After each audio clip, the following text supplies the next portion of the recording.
اگر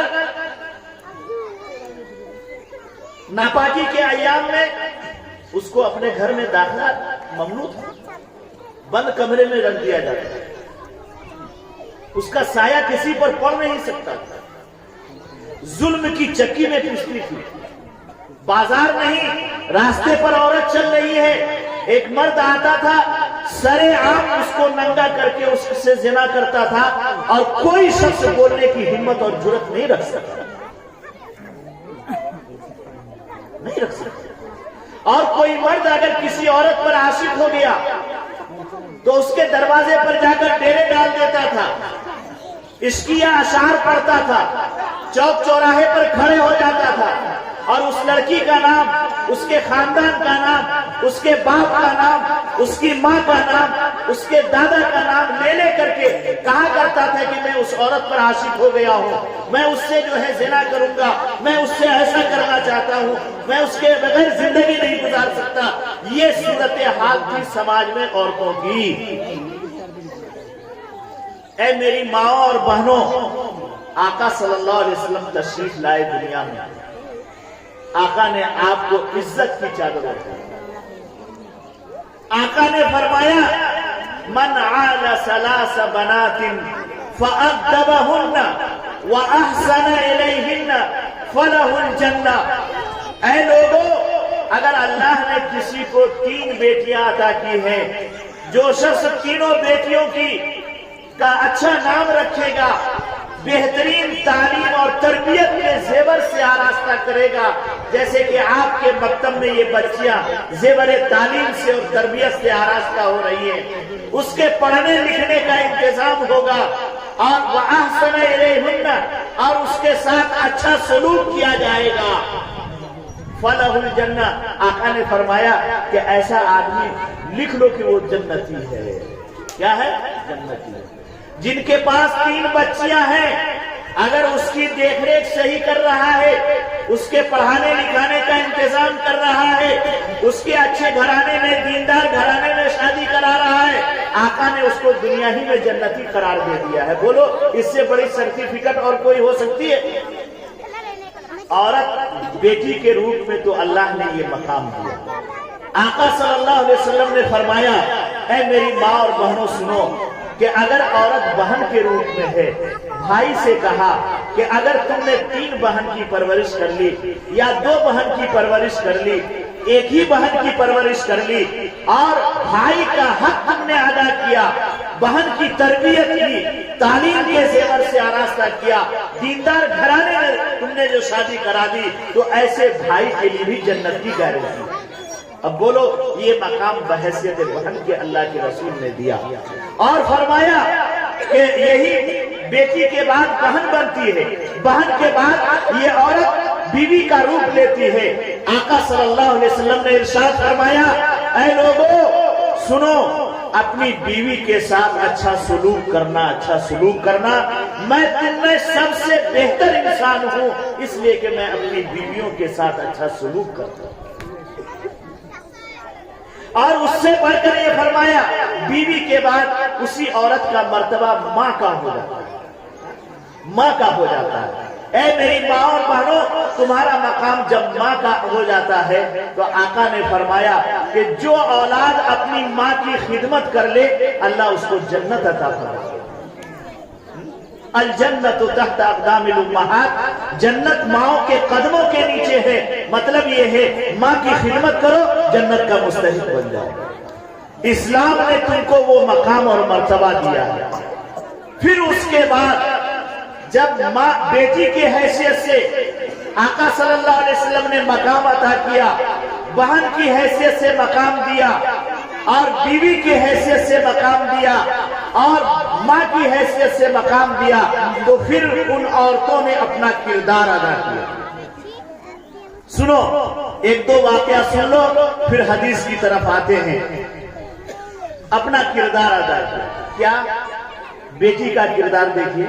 آقا صلی اللہ علیہ وسلم سب لوگ جانتے ہیں کہ مکہ میں پیدا ہوئے، دین کی دعوت دی، لوگوں نے مانا نہیں، آپ کو مکے سے نکال دیا، ہے نا، معلوم ہے، نکال دیا۔ آپ ہجرت کے لیے مدینہ کو روانہ ہوئے، ساتھ میں آپ کے یارغار حضرت ابو بکر صدیق تھے، ان کی بیٹی حضرت اسما چھوٹی تھی، انہی کی بیٹی حضرت عائشہ ہے۔ گویا کہ آقا صلی اللہ علیہ وسلم داماد ہیں حضرت ابو بکر کے، اور حضرت ابو بکر یہ سسر ہیں آقا صلی اللہ علیہ وسلم، کیونکہ ابو بکر کی چھوٹی بیٹی حضرت عائشہ سے آقا صلی اللہ علیہ وسلم کا شادی ہوئی۔ سنو میری ماں اور بہن، ایک بیٹی نے کردار ادا کیا۔ کیا کردار ادا کیا؟ حضرت ابو بکر نے کہا کہ ہم لوگ فلاں غار میں 3 دن چھپ کر رہیں گے، چونکہ کفار ہم کو تلاش کریں گے، اگر ہم لوگ مل گئے تو گرفتار کر لیے جائیں گے، ہم لوگ مدینہ جا رہے ہیں، بیٹی کسی کو بتانا نہیں، کسی کو بتانا نہیں، اور روزانہ دوپہر کے وقت تم کھانا لے جا کر کے پہنچا دینا۔ حضرت ابو بکر کے گھر میں کھانا پکتا ہے، اور حضرت اسما چھوٹی 7-8 سال کی بچی رہی، کھانا لیتی ہے، سر پر رکھتی ہے، چلی جاتی ہے غار، کافی فاصلے پر غار ہے، وہاں کھانا دیتی ہے، باپ کو اور آقا صلی اللہ علیہ وسلم کھانا کھلاتی ہے، پھر برتن لے کر کے واپس ہوتی ہے۔ اور سارے مکے میں کفار گلی گلی آقا صلی اللہ علیہ وسلم کو اور ابو بکر کو لوگ تلاش میں لگے، اور اعلان کر دیا ہے جو ابو بکر کو اور محمد کو زندہ یا مردہ لائے گا اس کو 100 سرخ اونٹ کا انعام دیا جائے گا۔ عرب میں اونٹ بہت قیمتی مانا جاتا ہے آج بھی، اور وہ بھی لال اونٹ بہت قیمتی ہوا کرتا ہے، اور یہاں 100 اونٹ کا انعام، یعنی اس زمانے کے اعتبار سے کروڑوں روپے کا انعام۔ اب ظاہر سی بات ہے اپنا دوست بھی اس جگہ پھسل جائے گا انعام کے لالچ میں، پیسے کے لالچ میں، چاہے جائے کہ مکے والے دشمن تھے۔ چنانچہ حضرت اسما ابو بکر صدیق کی بیٹی کھانا کھلا کر کے واپس آ رہی تھی، یہ گرو گھنٹال جو ابو جہل ہے یہ راستے میں مل گیا، کچھ لوگوں کے ساتھ کہا دیکھو یہ ابو بکر کی بیٹی آ رہی ہے، اس کو یقیناً پتا ہوگا کہ ابو بکر اور محمد کہاں چھپے ہوئے۔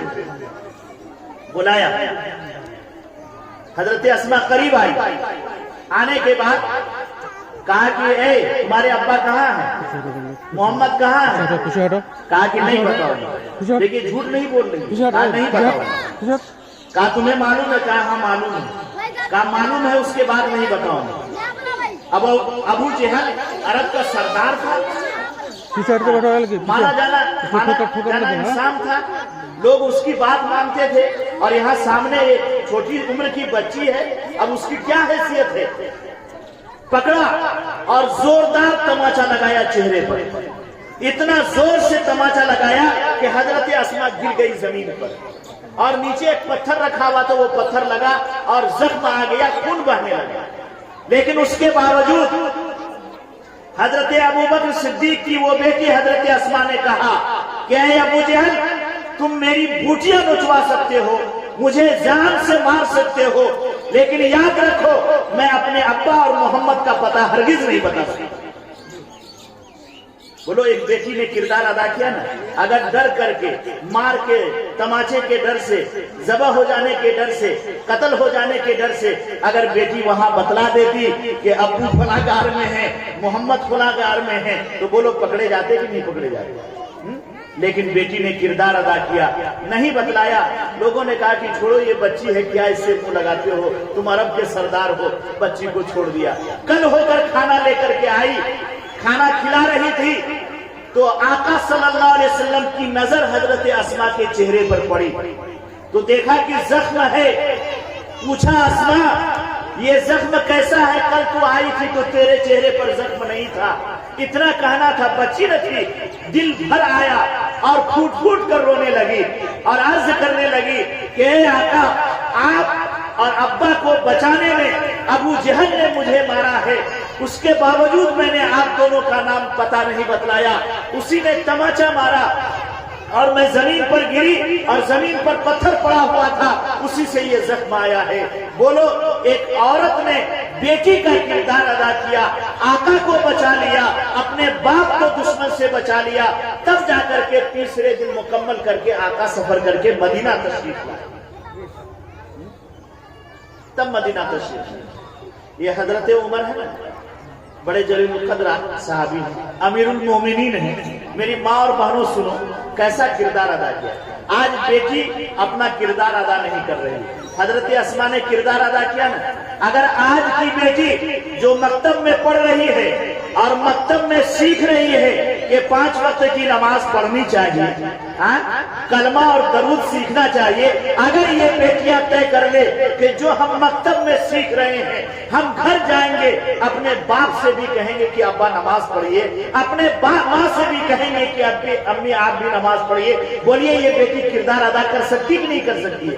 مکتب میں پڑھنے کا مطلب کیا ہوا؟ وہاں آقا سے سیکھا، اپنے باپ سے سیکھا، تو اپنے باپ کو دشمن کے حوالے کرنے سے بچا لیا کہ نہیں بچا لیا؟ اور کل جو ماں اور باپ جہنم میں جائیں گے، جہنم میں جلیں گے، اے میری بیٹیوں اگر تم مکتب میں پڑھ کر کے جاؤ اور اپنی ماں کا ہاتھ پکڑ لو، اپنے باپ کی گاڑی پکڑ لو اور کہو کہ میں نے مکتب میں حافظ صاحب سے سیکھا ہے کہ 5 وقت کی نماز فرض ہے، میرے ماں باپ آپ نماز کی پابندی نہیں کرتے ہیں، آج سے شروع کر دیجئے۔ اگر ہر بیٹی اپنے ماں باپ سے روزانہ کہنے لگے، بولو ماں باپ پگھل جائیں گے کہ نہیں پگھل جائیں گے؟ اور بیٹی کی وجہ سے ماں باپ نمازی بن جائیں گے کہ نہیں بن جائیں گے؟ کرو گے نا بیٹیوں، اپنا کردار ادا کرو گے نا انشاءاللہ؟ آؤ دیکھو ایک بہن کردار ادا کر رہی ہے۔ مشورہ ہوا کہ کوئی نوجوان کھڑا ہو اور یہ تلوار لے اور محمد کے گھر پر جائے اور محمد کو قتل کر دے۔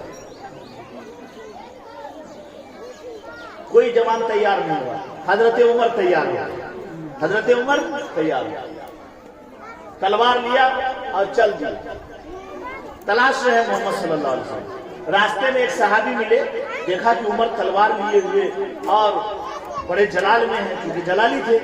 پوچھا عمر کہاں جا رہے ہیں؟ کہا کہ آج جا رہا ہوں محمد کا قتل کر دیتا ہوں۔ نعوذ باللہ۔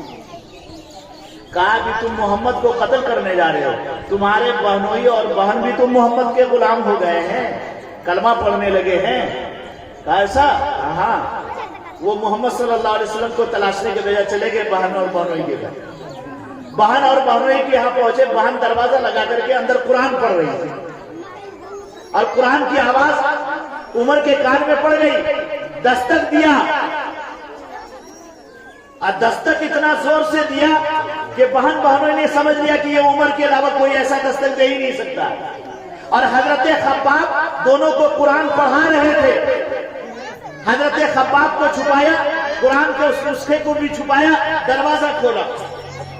دروازہ کھولنے کے بعد فرمایا، پوچھا کہ سنا ہے کہ تم لوگ بددین ہو گئے ہو۔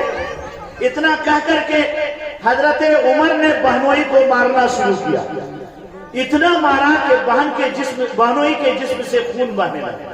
اب ظاہر سی بات ہے بیوی دیکھے گی اس کا شوہر پٹ رہا ہے، بدن سے خون نکل رہا ہے، تو بیوی برداشت کرے گی؟ آج کی بیوی تو برداشت کر لے گی، چونکہ مارنے والا بھائی ہوگا، مار کھانے والا شوہر ہوگا، تو آج کی بیوی تو برداشت کر سکتی ہے، لیکن اس زمانے کی بیویاں برداشت نہیں کر سکتی۔ چنانچہ بہن نے بھی بیچ میں آ کر کے کہا کہ عمر تم میرے شوہر کو مار نہیں سکتے، بہت مار مار۔